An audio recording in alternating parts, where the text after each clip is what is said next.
And we're back to learning Photoshop in a year, day 302. Let me show you the notification preferences. There are just a couple of options, but it's still worth exploring it.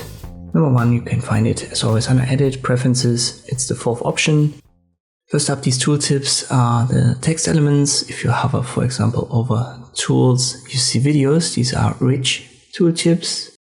But I'm pretty sure that you've seen that there are also text tooltips. Whenever you hover over something like menu, if you don't want that, uncheck it.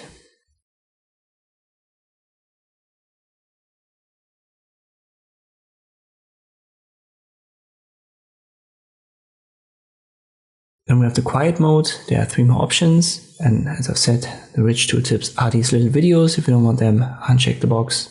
Then we have the What's New window. So this is just a notification for features, new features, updates. And finally, feature onboarding. These are, you could call it guided instructions for tool usage and for new features. Generally, if you're an experienced user, I would recommend that you turn off the tooltips and enable the quiet mode. So if you know your way around Photoshop, this is set up, gives you the least distractions.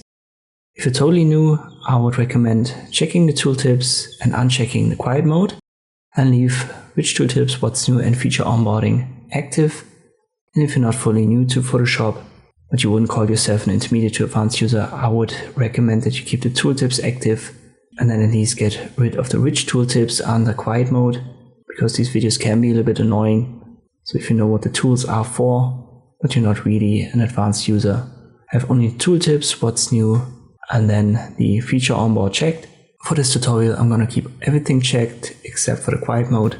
This is the setup that we've been using for all videos so far, and I'm going to continue using that. Hope this video was helpful, thanks for watching, and I'll see you next time.